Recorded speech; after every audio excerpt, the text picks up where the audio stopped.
नमस्कार दोस्तों, आप सभी का स्वागत अभिनंदन है। तो दोस्तों, हम पढ़ रहे हैं भाव सौंदर्य। अच्छा, एक बार मैं हल्का सा आपको बता देता हूँ कि आपका जो सौंदर्य प्रकरण है इसमें से 5 सवाल आएंगे, यानी कि काव्य सौंदर्य आप इनको कह सकते हैं।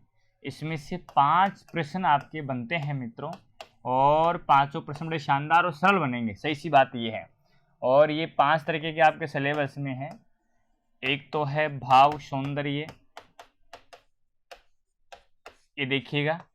दूसरा है आपके शिल्प सौंदर्य,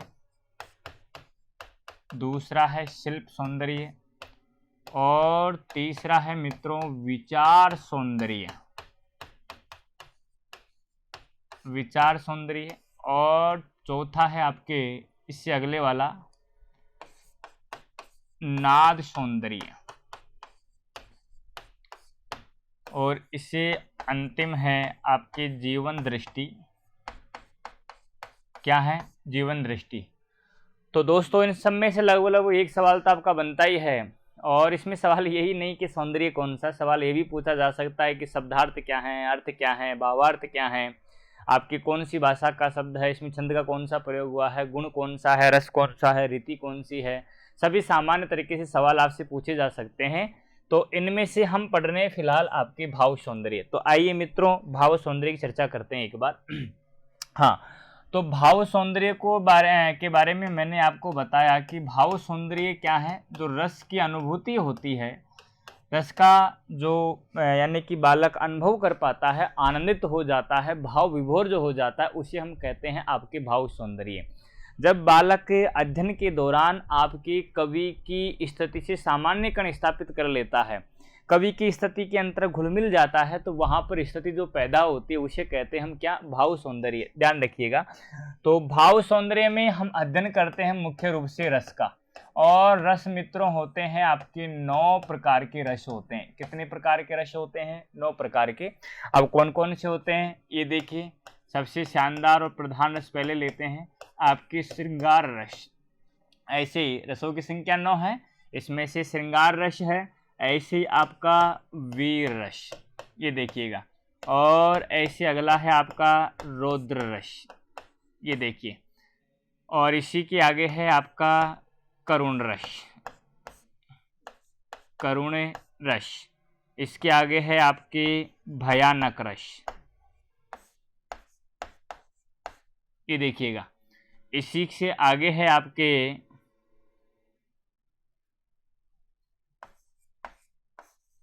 विभत्स रस, यानी कि श्रृंगार है, वीर है, रौद्र है। ऐसे आपके हास्य रस,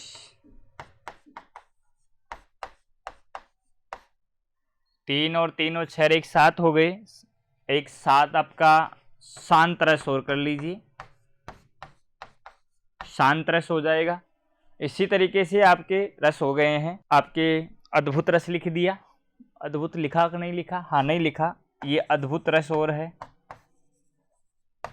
ये देखिएगा। तो रस हो गए आपके 9 जो आपको पढ़ने हैं विशेष रूप से।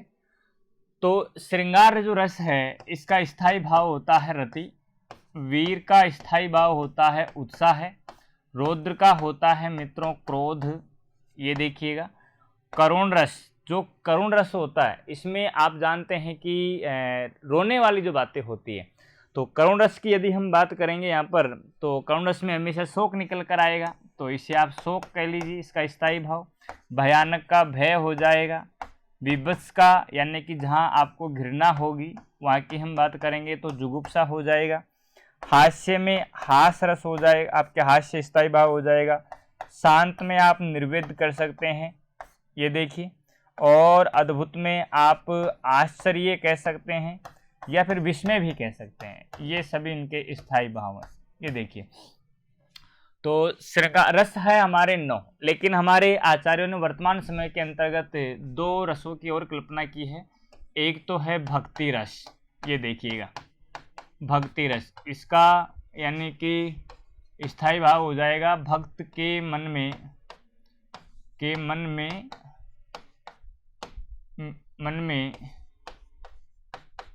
देव के प्रति रति जो है यानी कि प्रेम, और एक हो जाएगा वात्सल्य रस। वात्सल्य रस, माँ का पुत्र प्रेम, माँ का पुत्र के प्रति रति, के प्रति रति। तो इनके बारे में आपको हल्की फुल्की जानकारी लेनी है। वैसे इतना कुछ नहीं आता आपके सिलेबस में, लेकिन फिर भी हल्का सा आप देख सकते हैं। तो रसों की संख्या है मित्रों आपके 9। कितनी संख्या है? 9 आपकी संख्या है। अब 9 रस कौन कौन से हैं? श्रृंगार, वीर है, रौद्र है, करुण है, आपके भयानक है, विभत्स है, हास्य है, शांत है, अद्भुत है। और 10वें 11 रस की जो कल्पना की गई वो भक्ति रस है और आपका वात्सल्य रस है। तो इसमें श्रृंगार की यानी कि इनसे संबंधित आपका सवाल आना है रस के अंतर्गत, यानी कि जो भाव सौंदर्य है इनमें से सवाल आपका बन के आएगा। सरल सा सवाल आएगा, या तो पूछ लिया जाएगा कि इसमें कौन सा सौंदर्य है, तो वहाँ पर सीधा सा उत्तर निकल के आ जाएगा, भाव सौंदर्य आप उत्तर कर लेंगे। और या फिर आपके यानी कि ये दे दिए जाएंगे ये किनमें से कौन सा रस है, इस पंक्तियों में कौन सा रस है, सीधा सा ही पूछा जाएगा। तो आइए देखिए, मैं आपको यानी कि बिंदु बताता हूँ, इसी बिंदु के आधार पर हम चर्चा करते हैं। रस हमारे 9 हो गए। अब रस कहते किसे हैं? रस कहते किसे हैं? तो रस की सीधी सी परिभाषा है विभाव अनुभाव, जो हमारे भरत मुनि ने बताई, विभाव अनुभाव संचारी भावों के संयोग से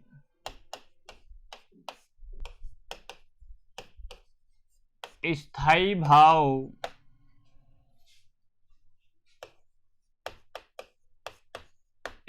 भाव पुष्ट होते हैं, उसे रस कहते हैं।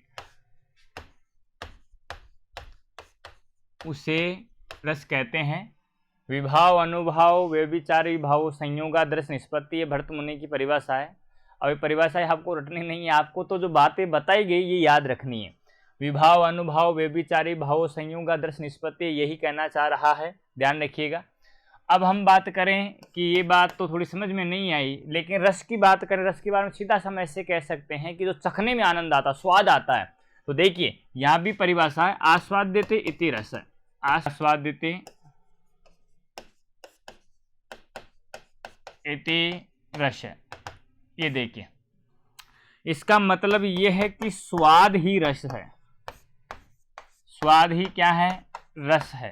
रस या आनंद है। ये देखिए जो आनंद आ जाता है, चाहे आपके खाने पीने में आपके आनंद आओ, चाहे आपके किसी भी चीज के अंतर्गत, जब मनुष्य या फिर आपके विद्यार्थी आपके सामान्य पृष्ठभूमि को छोड़कर कुछ यहाँ से हटकर कुछ अलग पहुंच जाता है, अलग दशा में पहुंच जाता है, तो उसे ही हम क्या कहते हैं मित्रों? आपके रस कहते हैं। उसे क्या कहते हैं? आपके रस कहते हैं। तो यानी कुल मिला के यह है कि जिसका आस्वादन किया जाए, जिसका आस्वादन हो सके, जिसका आस्वादन हो सके, ये देखिए हो सके, वही क्या है? आपका रस है। ये ध्यान रखिएगा, जिसका आस्वादन हो सकेगा उसे हम क्या कहेंगे मित्रों? आपके रस कह देंगे। अब सरते इति रस, ये भी परिभाषा आती है। तो रस क्या है कि आपकी नदी की भांति, पानी की भांति प्रभावित होता है, पैदा होता है, उद्भव होता है, संचार होता है, यानी कि हमारे शरीर के अंगों में व्याप्त हो जाता है। एक तरीके से आनंद चारों तरफ फैल जाता है। उसी दशा को हम क्या कहते हैं? रस कहते हैं। यानी कि आपने देखा होगा ठेले वाला मस्त होके जाता रहता है, तो उसी वो अपने रस को प्राप्त किए होता है उसी दशा में। अब मैं आपको बात बताऊं सही सी कि हमारे रस तो हो गए 9, तो लेकिन इनकी वर्तमान में संख्या 11 है, हिंदी भी आपके आचार्यों के अनुसार हम बात करें तो। और इसी में यदि हम एक बात कहें कि हमारे शुक्ल जी की परिभाषा है, जिस प्रकार आत्मा की मुक्तावस्था, जिस प्रकार आत्मा की मुक्तावस्था ज्ञान दशा कहलाती है,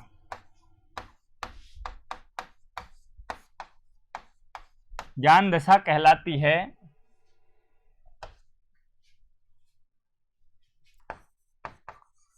उसी प्रकार हृदय की मुक्तावस्था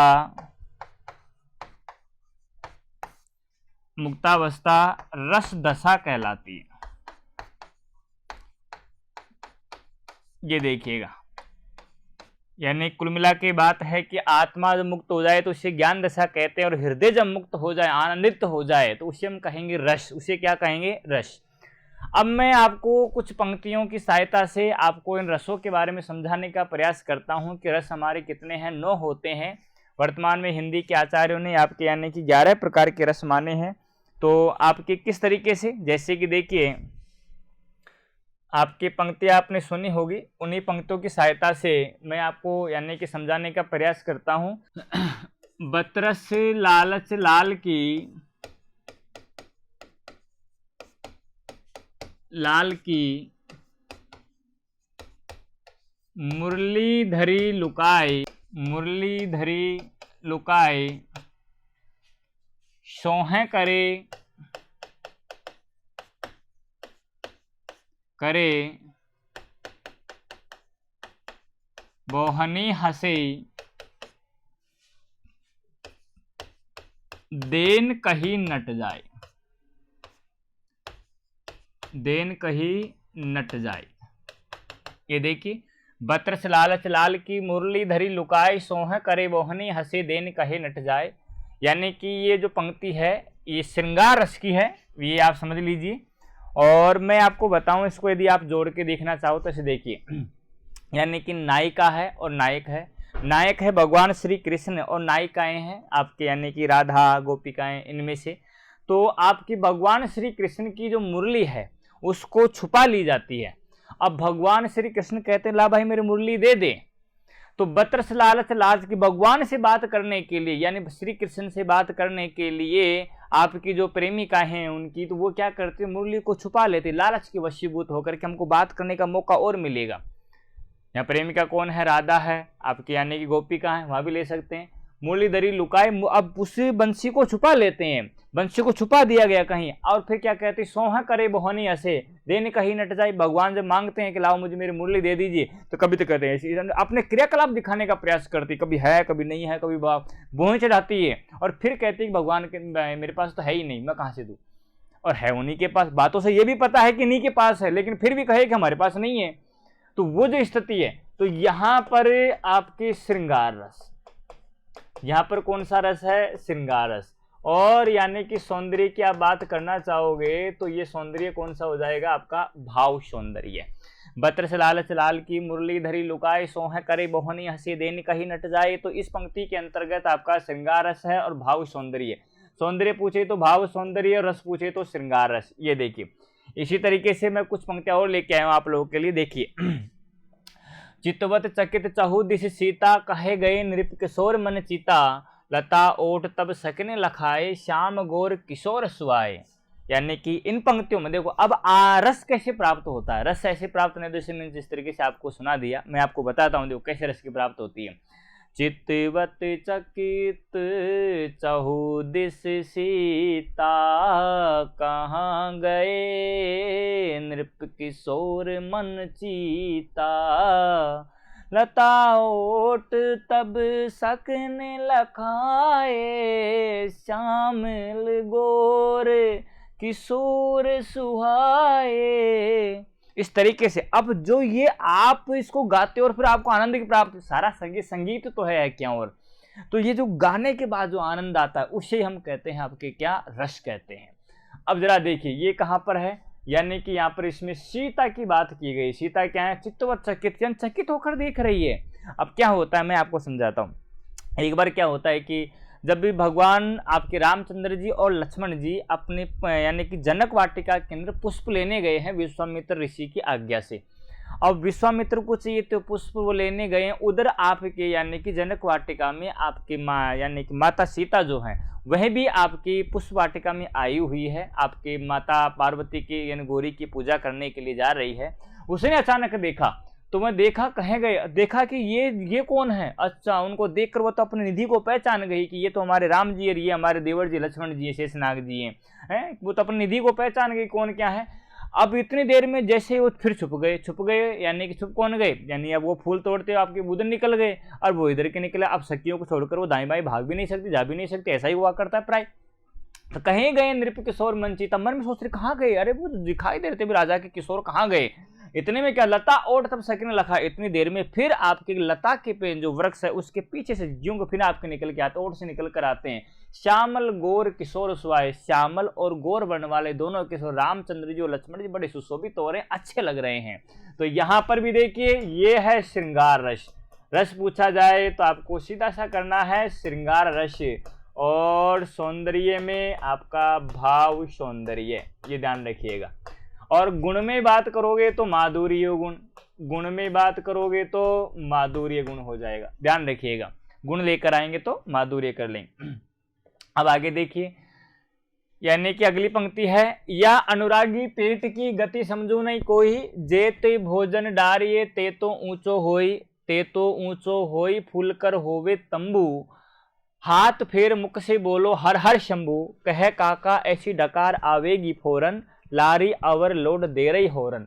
अब इसको तो आपको देखते हैं खुद को ही हंसी आ रही होगी कि ये क्या लिखा हुआ है, यानी कि यह अनुरागी पेट के अनुरागी प्रेम के बारे में बताया गया। इस गति समझो नहीं कोई समझ नहीं पाता, जे तो भोजन, जितना भोजन डालते उतना ही पेट ऊंचा होता जाता है, जितना ऊंचा होता है फूल कर तंबू सा बन जाता है, बजाया करता है।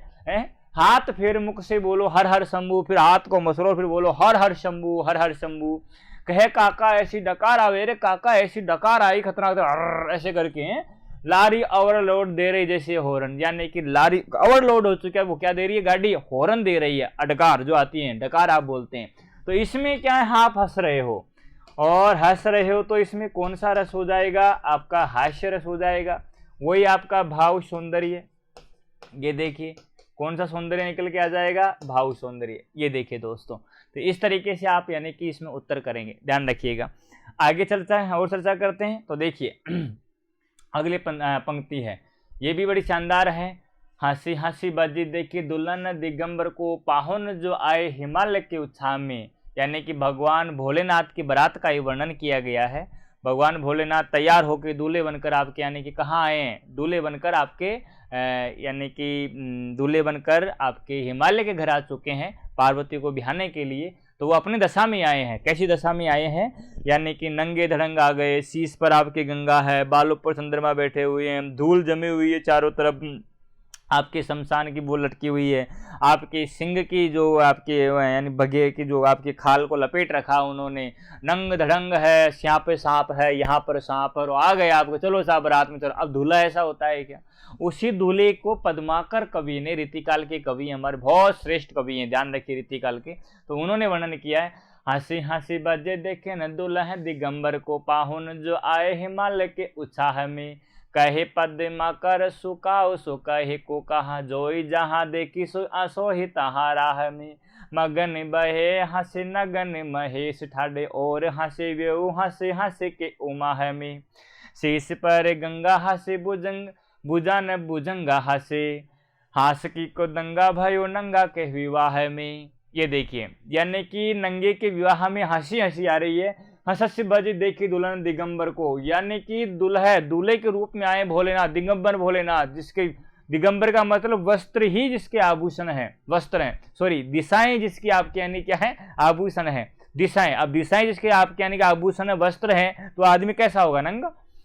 तो नंगे आपके आ गए। देखिए पाहुन जो आए हिमालय के ऊंचा, आज हिमालय के घर में पाहुने बन के आए, बड़े उत्साह से आ रहे हैं, लो साहब आज तो पाहुने बनने चल शादी होगी साहब। ये देखिए, कहे पद्मा कर सुकाहो को कहे को कहा, जोई जहां देखी असोही तहारा, जो जहां पर देख रहा मस्त, अरे ये दूल्हा जा रहा है क्या, ये दूल्हा जा रहा है क्या है। आगे देखिए, मगन बहे हंसे नगन महेश टाडे, मगन होकर आपके यानी कि कौन है, खड़े हुए हैं भगवान शंकर, नगन है आपके यानी कि वस्त्र नहीं पहन रखे, महेश जी यानी भोलेनाथ खड़े हुए हैं, ये लो साहब दूल्हे बन के आ गए। और हंसे बेऊ हंसे हंसे उमा में, यानी कि सब जैसी जनता हंसती है तो वो भी उनको देखकर हंसने लग जाते हैं, अरे बड़े खुशी की बात है कि शादी हो रही है, हमारी भी हो रही है, और आप हमारे बारात हंस रहे तो वो भी हंसने लग जाते हैं। शीश पर गंगा हंसी, उनकी लीला को देखकर गंगा हंस रही है, आपके यानी कि सांप हंस रहे हैं भुजाओं पर, हंसी को दंगा भयो नंगा का विवाह, अरे हंसी की तो बात है इसके आपके यानी कि तो हंसी का ही कारण है आपके नंगे के विवाह में, यानी नंगा कोई दूल्हा आएगा तो हंसी तो आएगी आएगी। तो ये देखो ये है। अब इसमें रस की बात करेंगे तो मित्रों क्या निकल के आ जाएगा, हास्य रस। ये देखिए सौंदर्य तो आपका भाव सौंदर्य हो ही जाएगा, क्योंकि भाव सौंदर्य ही हम पढ़ रहे हैं, सही सी बात ये है। आइए देखिए आगे देखिए हाँ, आगे पाई बेहाल विवानी सुबह, ये देखो ये बड़ा शानदार है। और ये हमारे सुदामा चरित नरोत्तम स्वामी ने यानी कि रचना लिखी है सुदामा चरित, उसमें से ये लिया गया है, ध्यान रखिएगा। तो उस पंक्ति में क्या है, और इसमें बड़े शानदार तरीके से आपको खुद को पता लगेगा। भगवान श्री कृष्ण के मित्र हैं सुदामा, और सुदामा आए हुए हैं कहाँ पर, सुदामा आए हुए हैं यानी कि सुदामा आए हुए हैं आपके भगवान श्री कृष्ण से मिलने के लिए मथुरा आए हुए हैं अपने सुदामापुरी से निकल करके। अब उनकी स्थिति क्या है, आपके यानी कि वस्त्र आपके फटे हुए हैं, आपके चारों तरफ मैल वेल जमा हुआ है, आपकी बड़ी यानी कुरूप दशा हो रही, बीवाइन पट रही है, पैरों के अंदर खून निकल रहा है, कांटे सूत्र के बड़े हाल बेहाल हो गए हैं। उस दशा में देखो कवि ने क्या पंक्ति लिखी है, पाही बेहाल बेवाइन शोभय कंटक जाल लगे पुनि जोहे, आए महादुख पायो सका तुम आए इते न कीते दिन खोए। देख सुदामा की दीन दशा तब, देख सुदामा की दीन दशा तब, करुणा करके करुणा नींद रोए। पानी परात को हाथ छुयो नहीं, नैनन के जल से पगु धोए। पानी परात को हाथ छुयो नहीं, नैनन के जल से पगु धोए। तो ये देखिए, अब आपके पैर बेहाल हो रहे हैं, बीवाइयां फटी हुई है, कांटे लगे हुए हैं, कांटों में इतने छेद हो गए, जाल बना हुआ है पूरा का पूरा पैर। हे सखा, हे मित्र, बड़ा दुख पाया। अरे तूने इतना कितना टाइम समय लगा दिया, इतना क्यों नहीं आया यहाँ पर। भगवान श्री कृष्ण करे अपने मित्र को, अरे मित्र आप जानते इतने दिन क्यों नहीं आया मेरे पास मित्र से मिलने के लिए, तू है कितना दुख पा रहा था। है? देख सुदामा की दीन दशा, भगवान श्री कृष्ण अपने मित्र की दशा को देख करुणा निधि, जो करुणा करके यानी कि करुणा निधि है, जो सबके दुखों को देखकर आपके यानी कि तुरंत आपके यानी कि क्या है, भक्तों के दुख दूर करने के लिए तैयार हो जाते हैं। तो वो भगवान आज स्वयं करुणा करके, उनको दुख से कोई व्यापता नहीं, सुख दुख उनको व्यापता ही नहीं है, आज वो खुद आंखों में से आंसू निकाल निकाल कर रो रहे हैं। पानी परात को पैर धोने के लिए मेहमान नवाजी में हम क्या मंगवाते हैं, पानी मंगवाते हैं पैर धोने के लिए, अब फिर उसके अंदर प्रवेश करा के बिठाते हैं इंसान, फिर उनको यानी कि भगवान का रूप मान करके मेहमान को, और उसको बिठाया करते हैं, आदर सत्कार करते हैं, अतिथि देवो भव आप जानते हैं। तो पानी के तो परात की जो पानी का परात में जो पानी भरा उसके साथ लगाया ही नहीं उन्होंने, और अपने आंसू से पैर धो दिए, नैनन के जल से पग धोए। ये देखिए रस, ये देखिए करुण रस, कौन सा रस है, करुण रस है। सौंदर्य की बात करेंगे तो भाव सौंदर्य, इस तरीके से आप इसमें देखेंगे। अगला देखिए, अगला है मैं सत्य कहता हूं सुके, यानी कि ये आपके अभिमन्यु का कथन है, ये ध्यान रखिएगा, अभिमन्यु का कथन है। और ये यानी कि महाभारत में वहाँ का वर्णन है, जिस दिन आपके कौरवों ने चक्रव्यूह बनाया था और इनको आपके उसमें जाना था। तो अपने सारथी को ये क्या कह रहे हैं, उनकी रचना है ये। तो देखिए, मैं सत्य कहता हूँ सके, अर्जुन तो दूर चले गए थे और ये आए थे वहाँ पर। मैं सत्य कहता हूँ सके सुकुमार मत जानो मुझे, यमराज से भी युद्ध में प्रस्तुत सदा जानो मुझे। हे सारते है द्रोण क्या आए स्वयं देवेंद्र भी, वे भी न जीतेंगे समर में आज क्या मुझसे कभी। है यानी बड़े गुण आपके, यानी कि थोड़े से यूं समझ लीजिए, अपने आप में इतना विश्वास हो चुका अगले आदमी को, वो डर ही नहीं रहा किसी से, वो किसी डर ही नहीं रहा। उस वहां पर जो रस निकल कर आया वो है वीर रस। ये देखिए, बिल्कुल नहीं डरने वाला वीर रस, ध्यान रखिए, वीर रस, जहां पर डर बिल्कुल भी नहीं है। वो कह रहे हैं, अभिमन्यु कह रहा है मैं सत्य कहता हूँ सुकुमार, अरे तुम मुझे ऐसा मत समझना, हे सारथी मुझे ऐसा मत समझना ऐसा वैसा कि मैं सब नया सच हो रहा हूँ, सुकुमार हूँ, ऐसा नहीं, बिल्कुल।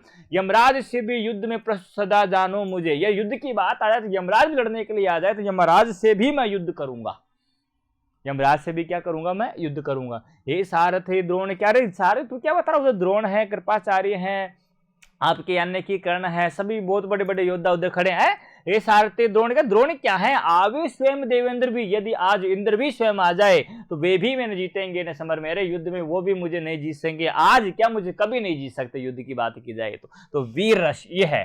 वीरता कहाँ, जहाँ वीर कहाँ होता है, वीर रस वहां होता है जहां पर व्यक्ति आपके सामने कितनी कठिनाई हो और फिर भी अपनी वीरता का परिचय देता हो कूद जाए लड़ाई में, वो है वीरता। ध्यान रखिएगा, वीर रस सौंदर्य आपका हो ही जाएगा, भाव सौंदर्य। आइए आगे चलते हैं। इसी तरीके से और आगे देखिए, श्री कृष्ण की सुन वचन, ये आपके भगवान श्री कृष्ण ने जैसे ही आपके अर्जुन को बातें बताई और उसके पश्चात उनकी कैसी स्थिति रही है अर्जुन की, उसके बारे में है।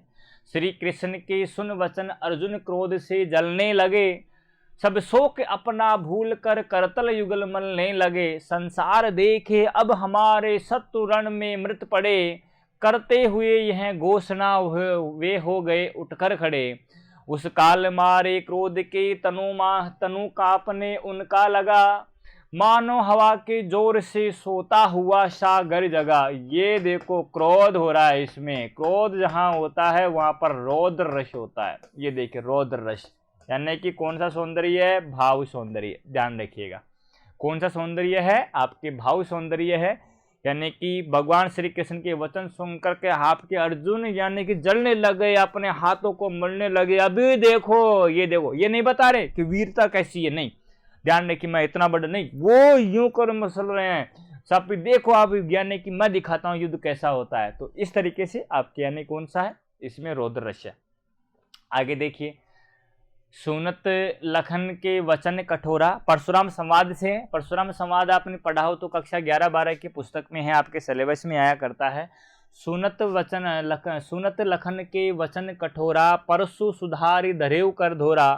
अब जनु देव दोष मोहि लोगु, कटवादी बालक वध जोगु। तो ये वही है आपके यानी कि रौद्र रस है, इसमें भी रौद्र रस। ये देखिएगा यानी कि क्रोध आ रहा है, गुस्सा आ रहा है। सौंदर्य की बात करेंगे तो भाव सौंदर्य हो जाएगा। ये देखिएगा भाव सौंदर्य देखिएगा। और यदि इसमें आप भाषा तो इसमें अवधि है, यदि भाषा की बात करेंगे तो अवधि भाषा हो जाएगी, ये ध्यान रखिएगा। हाँ, और गुण की बात करेंगे तो आपके इसमें ओज गुण हो जाएगा, ओज गुण। ये देखिए गुणों के बारे में हल्की चर्चा और कर लूँगा। जहाँ लड़ाई झगड़े की बातें होती है वहाँ पर ओज गुण होता है, सीधा सीधा अर्थ निकल के आया जैसा जैसा वो प्रसाद होता है। और हल्की सुंदरता का बखान कर दे, थोड़ा श्रृंगारिक भावना लेके आ जाए तो वहाँ पर माधुर्य गुण होता है। गुण होते हैं 3 प्रकार के। गुण कितने प्रकार के होते हैं, 3 प्रकार के होते हैं। एक तो होता है प्रसाद, तो सीधा जैसा का जैसा आपके यानी कि अर्थ निकला है। एक है माधुर्य, ध्यान रखिए इसमें थोड़ी श्रृंगारिक भावना आ जाती है। और लड़ाई दंगे प्रसाद की बात आ जाए तो यहाँ पर है आपके ओज गुण। हाँ, और यदि आप बात करें इसी तरीके से आप यानी कि इसमें देख सकते हैं, तो सुनत लखन के वचन कठोरा, लखन यानी लक्ष्मण जी के कठोर वचनों को सुनकर के परशु सुधार धरे उदा, अपने परशुराम जी अपने परशु को उठाते हैं। ये अभी बताता हूँ इसको। अब जनु देव दोष में, अब कोई भी मुझे दोष नहीं देगा। क्यों नहीं देगा, कटुवादी बालक। अरे ये कटुवाणी बोलने वाला बालक आपके यानी वध जोगु यानी कि वध के ही लायक है, यानी इसका तो वध हो ही जाना चाहिए, इसका तो वध क्या है, हो ही जाना चाहिए। तो ये स्थिति इसकी है, यानी कि कौन सा रस हो गया, रस की बात करेंगे तो इसमें हाँ रौद्र रस हो जाएगा, गुस्से वाली बात की गई है। आगे देखिएगा दोस्तों, अगला है, ये देखिए पंक्ति को पढ़िए, आपको पता लगेगा खुद को। क्या भाग रहा, ये देखिए, क्या भाग रहा हूं भार देख, तू मेरी ओर निहार देख।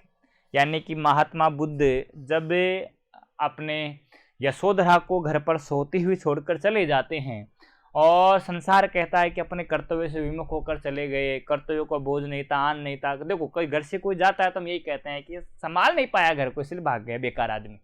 तो इस तरीके से उन्होंने पंक्ति है, क्या भाग रहा हूँ भार देख, यशोधरा खंड काव्य से ली गई है, मैथिली शरण गुप्त का है। तो क्या भाग रहा हूँ भार देख, तू मेरी ओर निहार देख। अरे मैं क्या इस संसार के भार को देखकर यानी कि भाग रहा हूँ क्या, अपने कर्तव्य से विमुख होकर भाग रहा हूँ क्या, तू मेरी ओर देख तो सही।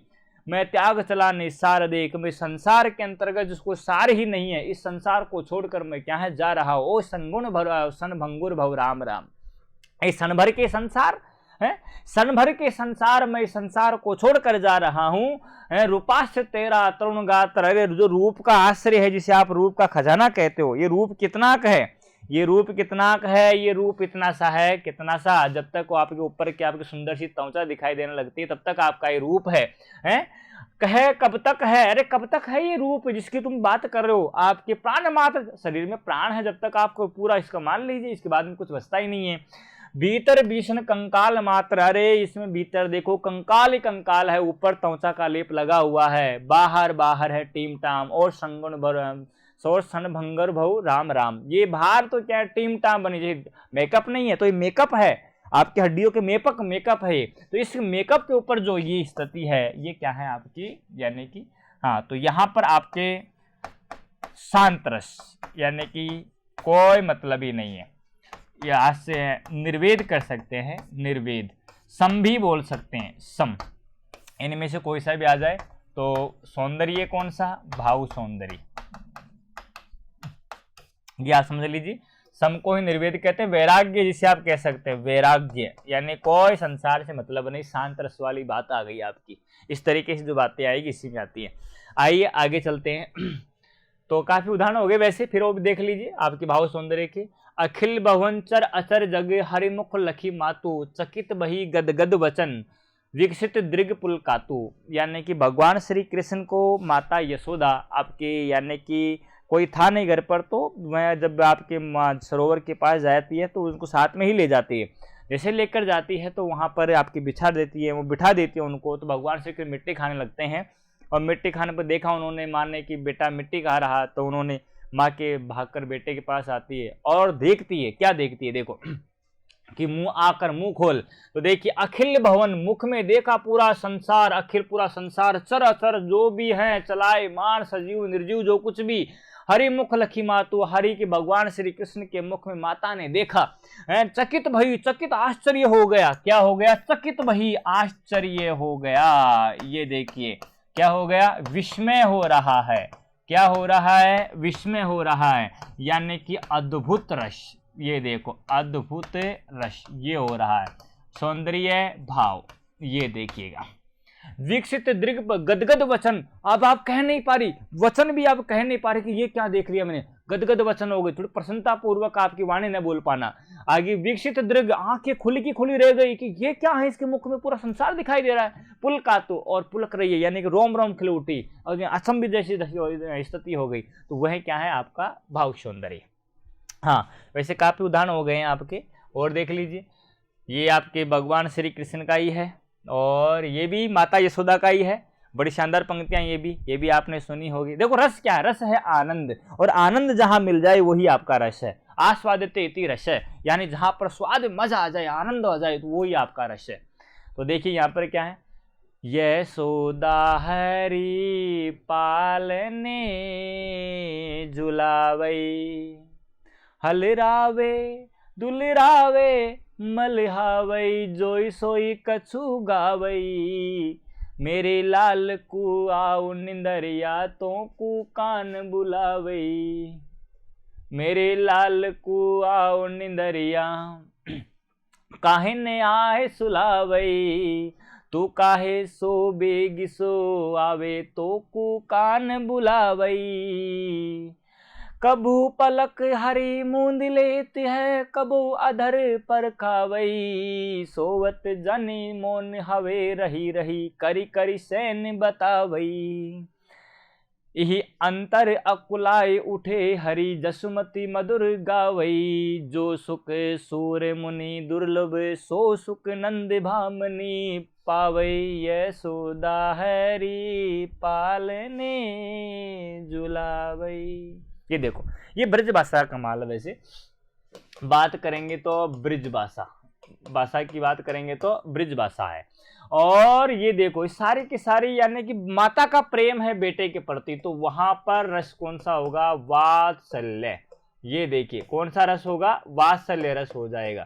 ये देखिए वत्सल भावना है, वत्सल रति है, यानी कि बेटे के प्रति प्रेम है, तो सौंदर्य निकल कर आएगा मित्रों, भाव सौंदर्य। ये देखिएगा यशोदा आपके भगवान श्री कृष्ण को पालने में झुला रही है, कभी हिला रही है, दुला रही है, मल्हा यानी कि मल्हा रही है, जो ही कुछ आ रहा है ना गा रही है, जो मन में आए सो गा रही है। मेरे लाल को आओ निंद्रिया, अरे निंदा है कि ये निद्रा तू कहाँ चली गई, जल्दी से फटाक से आजा, मेरा लाल क्या है, काहे ना आए सो जल्दी से, तू आके इसको सुलाती क्यों नहीं है, मुझे बहुत सारे काम करने हैं, तू काहे सो बेगी सो आवे, अरे तू जल्दी से क्यों नहीं आती है, तो को कार्य तेरे को तो कन्हैया बुला रहा है? कभी पलक हरी मुंह, कभी कर भगवान श्री कृष्ण यानी कभी आंखें खोल ले, कभी बंद कर ले, फिर बंद कर ले, फिर खोल ले, देख कितनी शानदार है भगवान की लीला है। देखो कभी अदर फड़का, कभी कभी अपने मुख से यूं करने लगते हैं जैसे अदर आपको होठों फड़काने लगते हैं, फिर सोबत जान मोन हवी रही, यानी कि भगवान को सोते हुए जान करके आपकी माता कहती है अरे रुक जाओ, बोलो तो चुप शांति सहन कर बताया, यानी कि इशारे करके बता रही है।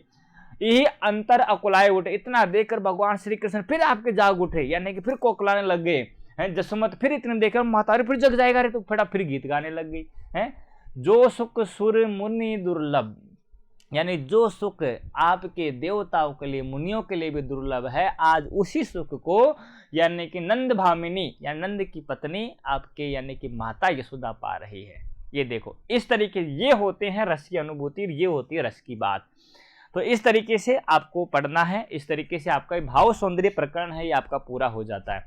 तो इसके बारे में गुण की चर्चा की अपने हल्की सी, सीधा सा गुण की बात ये होती है कि सीधा सी जो जैसा लिखा वैसी की वैसा अर्थ निकल के आ जाए, किसी प्रकार की श्रृंगारिक भावना उसमें ना हो और सीधी सीधी सी बातें हैं, तो वहाँ पर होता है प्रसाद गुण। और जहाँ पर श्रृंगारिक भावना के साथ आपके सरल पंक्तियाँ, आपके मधुर लालित्य वाली पंक्तियाँ आपको दिखाई दे, तो वहाँ पर हो जाता है आपका माधुर्य गुण। और जहाँ लड़ाई दंगे वाली बात हो जाए तो वहाँ पर हो जाएगा ओज गुण। तो इस तरीके से आप इनको देख सकते हैं। और आप मेरी तरफ से आपका टॉपिक पूरा हो गया भाव सौंदर्य वाला। इसके बाद अगली क्लास में लेके आएंगे शिल्प सौंदर्य।